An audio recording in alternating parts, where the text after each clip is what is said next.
This video will show you how easy it is to use our secure online portal. Log in with your email and password. If you didn't create a password or are having trouble, click on Reset Password. Enter the email address we have on file for you, and we'll quickly email you a password reset email. This is your portal dashboard.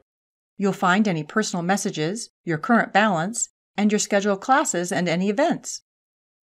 The icons at the top give you quick access to the most frequently needed information. More options are available in the hamburger menu. Under Classes and Events, you'll find your schedule, which you may print. You can also view a list of our classes. To help you find a class, use the Sort or Filter Results icon. Find Events is similar, and events can be viewed in a calendar format as well. Click on a class or event for more information, and if you wish, enroll by clicking on the Add to Cart button or the Enroll in this class button. If you click on an Add to Cart button, you may continue enrolling in other classes or events before going to your cart to check out and complete enrollment. If you clicked on an Enroll in this class button, enrollment is complete for this class or event.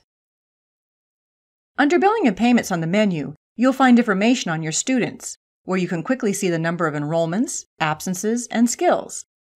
Clicking on any of these will give you more detailed information, which also can be printed.